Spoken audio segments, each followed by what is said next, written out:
오늘의 사연은 서울 마포구에 사시는 40대 초반 김양미 님이 보내주신 사연입니다. 안녕하세요. 저는 올해로 결혼 4년차 평범한 여자입니다. 큰 마음을 먹고 이렇게 글을 써요. 나이는 올해 41살, 남편과 저는 동갑입니다. 남편은 지방에 4년제 대학을 나왔고 저는 수도권에 있는 2년제 대학을 나왔습니다. 졸업하자마자 취업했기 때문에 이미 일한 지 10년 가까이 되어 갔었고 장학금을 많이 받아서 학자금 대출로 학교를 다녔음에도 대출금이 많지 않아서 금방 갚았습니다. 그리고 전 쇼핑을 하거니 꾸미는 거에 돈을 쓰는 취미가 없었어요. 번 돈 대부분을 저축했어요. 돈을 안 써버릇하고 모으다 보니 재미가 있더라고요. 남편 같은 경우에는 4년제 졸업하고 군대를 갔다 오고 하다 보니 취업이 저보다는 많이 늦었고 학자금 대출도 4천 가까이 되는 걸 갚느라 결혼 당시까지 모은 돈이 거의 없었죠. 양가에서 지원을 해주실 여건도 안 됐고 둘이 모은 돈만 가지고 결혼했습니다. 금액을 따지면 8대2 정도의 비율로 결혼했습니다. 제가 8이고요. 이런 걸로 저는 전혀 불만이 없었어요. 서로 평생 살아갈 배우자니 있는 사람이 더하면 되자는 마인드였죠. 시부모님들도 정말 좋은 분들이셔서 저한테 엄청 잘해주시고 항상 남편한테 네가 부인한테 잘해야 된다 하시는 분들이기에 결혼 참 잘했다 생각했어요. 다만 저는 결혼 전부터 아이를 가질 생각이 없었습니다. 둘이 충분히 행복하게 살 자신이 있고 이미 늦은 나이라고 생각해 불안한 마음이 컸죠. 이 부분은 결혼 전 연애 시절 때부터 미리 남편에게 이야기했던 부분이었고 남편 역시 제 의견에 흔쾌히 찬성한 상황이었죠. 아이보단 저랑 둘이 오손도손 살고 싶다며 그렇게 약속했습니다. 근데 결혼한 지 1년도 되지도 않아서 아이 얘기를 하더라고요. 우리 나이도 있는데 더 늦어지면 아이 가지기도 힘들고 키우기도 힘들다면서요. 하나만 낳아서 잘 키우자고 저를 설득하더라고요. 저도 아이를 좋아하긴 하지만 제 나이도 나이지만 지금 집도 빚으로 살고 있는 거고 아이 키우는데 한두 푼 드는 것도 아니고 그리고 제가 하는 일은 경력을 굉장히 중요시하는 일이라 애를 낳아 쉬면 제 취업이나 복직이 어려웠죠. 저는 제가 제 일을 하지 못한다는 게 싫었어요. 남편도 당연히 알고 있었죠. 그럼에도 남편이 집안일 같이 하겠다, 육아도 꼭 같이 하고 더 가정적인 남자가 되겠다고 끊임없이 설득하여 승낙을 하고 아이를 가졌습니다. 두려웠지만 남편을 믿었죠. 임신하고 8개월째에 회사를 그만두고 아이를 낳았습니다. 남편이나 저나 적어도 2살 정도까지는 직접 부모 손으로 키워야 된다고 생각했었죠. 남편은 월급이 세후 200 정도였고 저는 세후 300 조금 안 되게 받았어요. 남편은 따로 상여금이나 보너스가 일체 없고 저는 보너스도 연간 700 이상 나왔기 때문에 아주 많이는 아니더라도 제가 더 수입이 좋았는데 제가 일을 그만두니 수입 자체가 반 이상 줄어들고 전보다 더 꼼꼼하게 불필요한 지출은 하지 않고 더 줄이고 최대한 노력했습니다. 주부가 된 이상 집안일도 제가 많이 책임지는 게 당연한 일이라고 생각해서 육아하면서 늘 집안을 깔끔하게 하고 빨래도 다림질도 완벽하게 했어요. 식사도 지겹지 않게 매일매일 다른 반찬으로 만들고 주방 청소도 거의 매일같이 하고 이불 빨래도 매주 하고 돌도 지나지 않는 애 키우는 집 같지 않게 정말 항상 깨끗한 상태로 유지했어요. 쓰레기 봉투 하나 내다 놓는 것도 남편 시킨 적 없어요. 문제는 남편이었죠. 평일에 제가 이렇게 완벽하게 집안일을 하면 주말만큼은 좀 도와줄 수 있는 거 아닌가요? 남편 보고 다 하라고 하지도 않아요. 남편도 평일에 일하고 주말에 쉬는 거니까요. 저는 그렇게 생각했어요.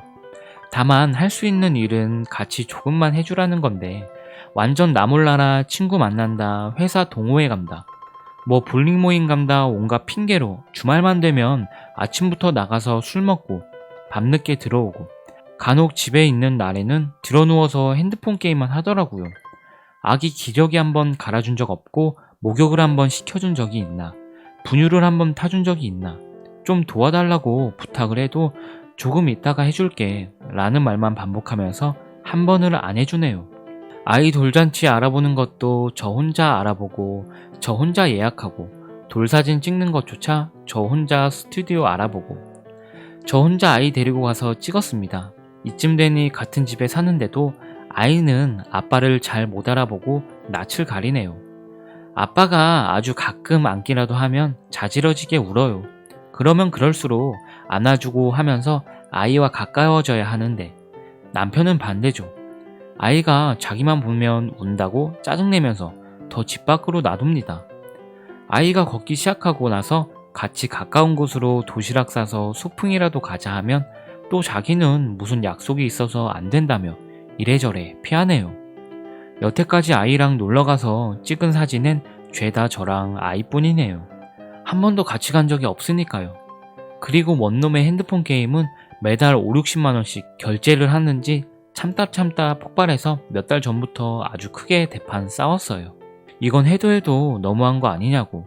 나는 아이 갖기 싫다고 했는데 당신이 설득해서 아이 계획했고 그래서 나왔으면 임신 전에 약속했던 거 반의 반이라도 지켜야 하는 거 아니냐고.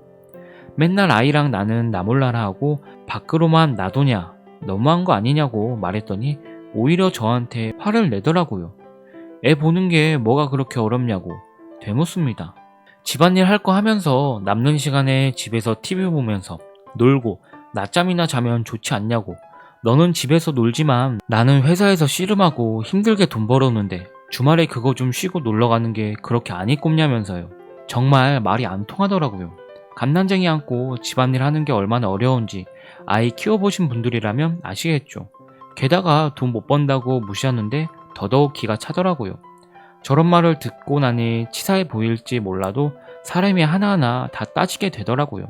누가 더 돈을 많이 벌었었는데, 결혼할 때 돈은 누가 더 많이 냈는데, 이제 아이도 어느 정도 컸겠다. 네가 그렇게 나오면 나도 돈 벌지 뭐 하고 재취업을 했습니다.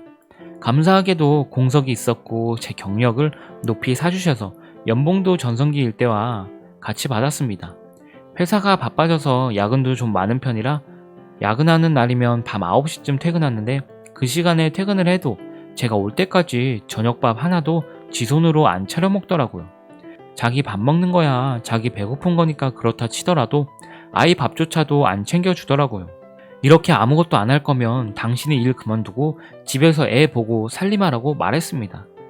돈도 제가 많이 버니까 그게 나을 것 같다고 말하니까 저한테 하는 말이 너는 모성애도 없냐고 하는데 도저히 말이 안 통하더라고요.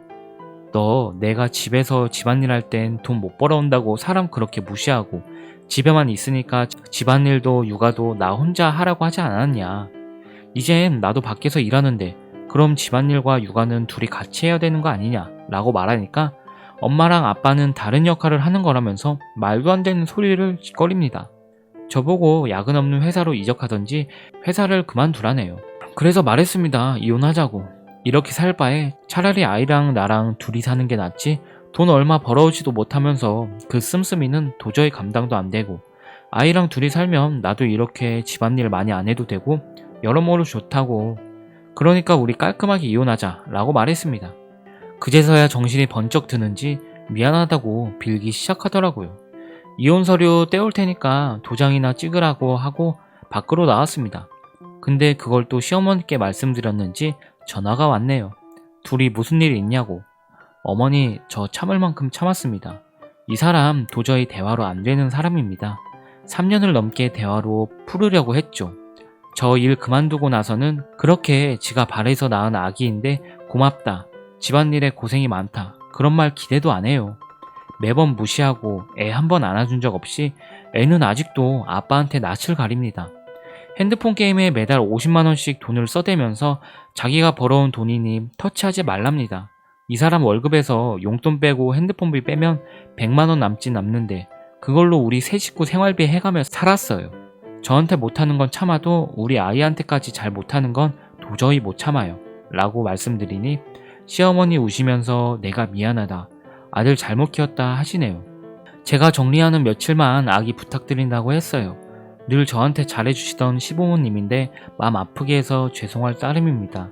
어쩜 저런 부모님 밑에서 저딴 자식이 나왔는지 여러 가지로 많이 심란하고 생각도 많은 차에 아직도 사태의 심각성을 모르는지 사과하고 애교 부리면 될 거라고 생각했나 봅니다.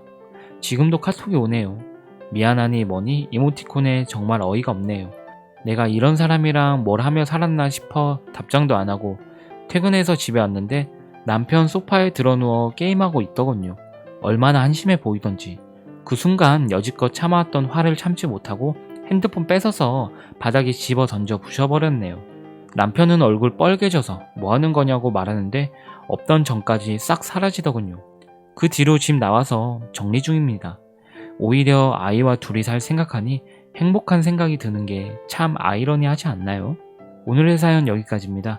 끝까지 시청해주셔서 감사합니다.